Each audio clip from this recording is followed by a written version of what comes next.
And Atiku Abubakar has vowed to hand over federal universities to state governments if he is elected in 2023. Well, speaking at that opening session of the Nigerian Bar Association's annual general conference, Atiku says the federal government does not have infinite resources. His comments come as Nigeria faces a crisis in its education sector, with a nationwide university strike well into its 6th month. I had an argument with a university professor from Federal University, Lokoja. He said he read in my policy document that I intended to devolve, in other words, to return education to the states. How dare do I do that? I said, Mr. Professor, do you realize or do you know that the first set of our universities belong to the regional governments? He said, yes. I said, who are the successors of the regional governments? He said, the states. I said, the children you sent to America and to England, who own those universities? Mostly the private sector. So why is it that you think we cannot do it here? We don't have the money. We must abolish the multiple exchange rates that is being done now. Well, in the last few minutes, Atiku's media team has clarified that the presidential candidate did not say he will hand over federal universities to the states. In a statement, his team says what Atiku referred to was his plans for a phased devolution of power to the federating units. All right, let's bring in Arise analyst Biodun Adeniyi and Arise Director of News and Politics Editor Sambo for more on everything you have heard so far from the 5 or so presidential candidates. Both of you gentlemen, thanks for joining us on Newsnight. First off, what's your understanding of what you've heard from Atiku, Obi, and of course Adewale of the SDP, Kachiku? His party, flies off my head right now. But what you've heard from all of them so far, let me start with you, Adeniyi, especially on that point being made by Atiku that he did not say he will privatize universities or hand over universities back to the states. Yeah, I think it's clear enough. I will go with the clarification because sometimes when you are speaking as tempo, your train of thoughts might be interrupted, and of course you might be misunderstood. We have given the fact that coherence is, can be something that you may not be able to place your hand on at some point. So the clarification is a welcome development, but the meat of his statement is that, look, I've been talking about restructuring over the years, and it's important for us to shed the weight around the federal and central government, such that regions, or maybe not regions this time, so that states can be more empowered. The private sector can also be more empowered. And university education, university funding has been something, that is different across political economies, for instance. So it's okay for us to continue to juggle options, which I think the former vice president is well qualified to do on account of his former position and as the owner of one of the leading private universities in this country. In some kind of political economy, of course, it's essentially state-owned. In some others, like in the Western societies, it's a public-private sector partnership. And of course, sometimes it could be private. Record has it that some of the best universities in the world are actually private universities. But in our own case, earlier on, we're operating mixed economy until capitalism, perhaps a primitive kind of capitalism, is beginning to started becoming predominant. So it's okay for us to continue to juggle the options, as the case could be. A welcome development, particularly in the light of continuous strife, continuous conflict between ASU and the authorities. By the time we're able to redefine these, talk about how well we can make them more productive and efficient because of scarce and declining resources. Of course, we'll be making some headway.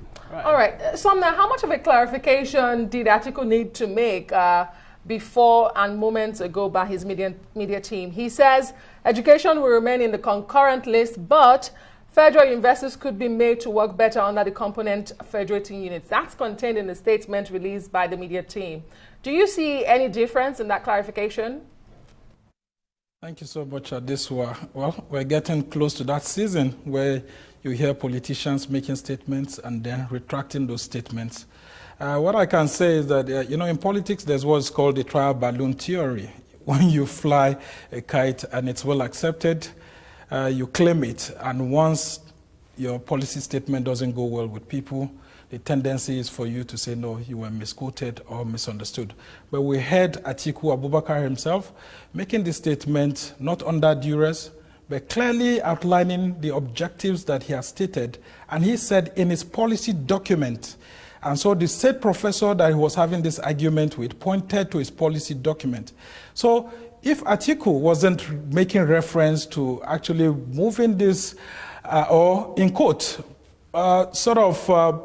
moving these universities from federal funding to state funding or probably private funding, then what exactly was he thinking about when he said that it's clearly spelled out in his policy document that a federal government that may probably be led by him in the future would not have the resources to expend on federal universities that are owned by the nation, and as such, it should be devolved. So if you look at the statement sent out by his team, there's still some element of contradiction because it says concurrent. So if you are saying that it should be concurrent and you made reference to the former regional governments, and we all know that the regional governments fully and totally owned those universities, then it beggars belief why this statement is being retracted. I think what he should do is that if the statement is not being accepted well publicly based on what they have seen at the moment, they should revisit their policy document, rework it ahead of the campaigns that will begin on September 28th. All right, let's bring it back to Adeniyi. Do you think he was just really flying a kite there? And come to think of it, leadership is not a popularity contest. Yeah. Sometimes a leader has to really stand by, his beliefs because, hey, he's a leader and he sees way ahead of the people he's expected to lead. But let's, bring in what Shetima said there. He said, Nigeria, that's the running mate of the presidential candidate of the APC, Bola Tinubu, of course. Nigeria should vote for a leader that has the skill set for global economy. But my interest more is what he said about the underfunding or not enough funding for the military. And that's the reason why Nigeria's, military is not executing or prosecuting this war against the insurgency in a way that we expect to see. Well, it's Shetima, former governor of Borno State, and of course APC's vice presidential candidate. He belongs to the ruling party. And we do not expect him to be very trenchant, to be very aggressive and accusatory when commenting on the vexed question of insecurity. So it's okay for him to move slightly away from others, who strike sharply at the ruling party. But in the circumstance, of course, arguments have been made that we have lean resources, human resources really to prosecute this war. Arguments have been made that our population is exploding in the face of limited resources, not just financial now, but also human resources. So the military falls into that category as well. So of course, I remember at the time the president was also concerned about this and was saying that on an annual basis there should be concerted effort as recruiting a certain number of people to increase the number of our fighting forces, all our security agencies, be it police, military, etc., etc. So questions of limited resources, human and material, will continue to feature. But again, questions will also have to be asked around the amount of money we have spent so far in prosecuting this war. Is it justifiable? On what grounds would we say we've not been able to win this war against bandits, kidnappers, and terrorists? Supposed miscreants, riding on motorcycles, and preventing us from sleeping with our two eyes closed. Okay. Whereas we have spent millions of dollars, buying sophisticated, expensive weapons, from different countries. So those interrogations will have to continue alongside his projection, for increased recruitment of personnel. Yeah. Okay, so a lot of questions that the populace need to ask when these campaigns really begin, like Sambo has said, September 28th is the date. But Sambo, let me bring it to you. We don't need a crystal ball to look into to tell I mean, the sort of background the APC might be laying their foundation on during this campaign. Kashim Shettima at the NBA conference today talked about antecedents. He says Nigerians will be looking for, or should go for, leaders that know the road, follow the leader that has been there before. And he cited his example in Borno State, and of course his principal in Lagos State. But can you force the statement, or will it be costly for them? Yeah, I mean, let me start by saying that the APC presidential candidate, Bola Tinubu, missed a very great opportunity by not being at this NBA conference. You would have seen other presidential candidates. They're all out, and so the decision to send Kashim Shettima there, while it may look like he's trying to project to Nigerians that he's someone who delegates powers like President Muhammadu Buhari, but I think it was actually a very, very missed opportunity that he would have used to actually, project himself, the party, and of course, some of the policies that they hope to have. Yes, the comparison of Lagos, Borno will always be there, but at this point in time, what exactly would they be presenting to Nigerians that would be different from that which the Buhari administration has already presented to Nigerians? Because as a governing party, there's that continuity clause that's expected from the presidential candidate of the party when eventually he comes to campaign. There's no how he can divorce his policies from the incumbent government that's in power. And so, yes, the comparison of Lagos and Borno states are there, but why is Kashim Shettima not making a comparison with the incumbent government of the APC that's in power at the federal level? These are some of the things that voters want to hear, not what you did in states. Lagos is not Nigeria. Borno is not Nigeria. They are only a component part of Nigeria. People need to know how policies that have been tested in some of these states can be replicated generally. Some of the policies that function in Lagos cannot work in other parts of the country. The same thing with Borno. So yes, I think a lot of Nigerians still need to probe some of these decisions that Kashim Shettima is throwing to us. We've seen what happened in Borno. We've seen what is happening in Lagos. But these two states have varying capacities, differing capacities in terms of how other component parts of the federation work. So I think a lot of Nigerians need to inquire more into such a statement. It's not good enough to just say, follow us because we achieved this.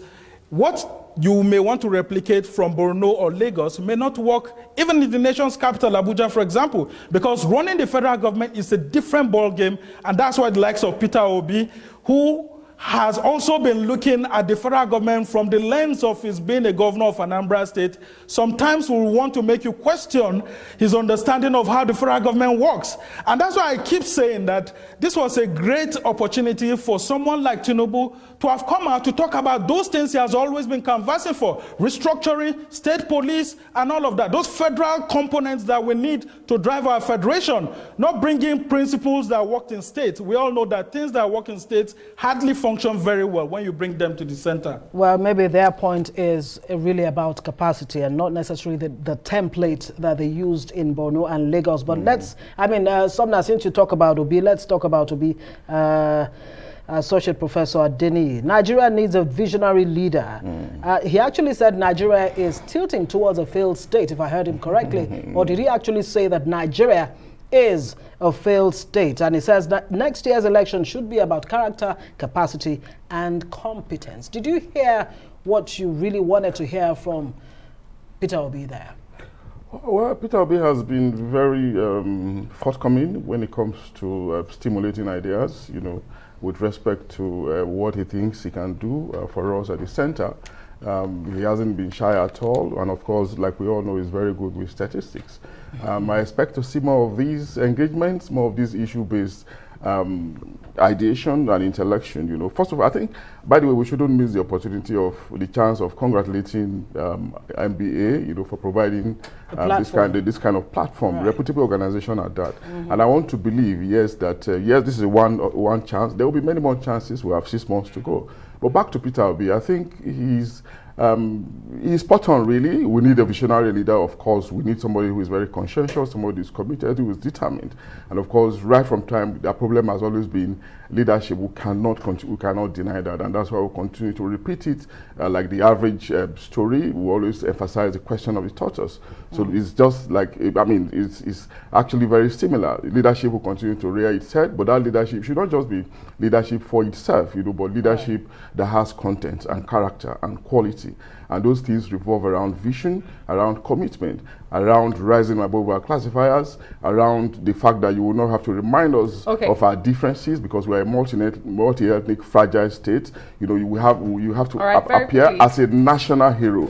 Somebody that is representative of all. That everyone from every corner will be very, very proud of. In 20 seconds, when Peter Obi says the elections will not be about tribe or religion, about connections, is it too late in the day to be saying that?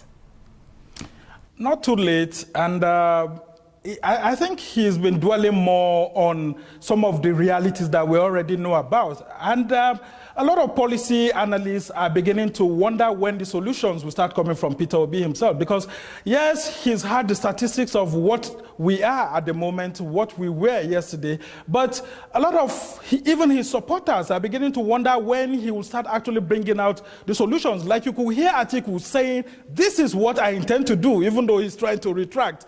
But we haven't heard so much from Peter Obi what can be done. He's only telling us what the mirror is showing us. So I think going forward in such platforms, we need to see what his own policy document is profiling a solution ahead. Yes, if indeed we need people of competence and character, how do we intend to drive the process of recruiting them?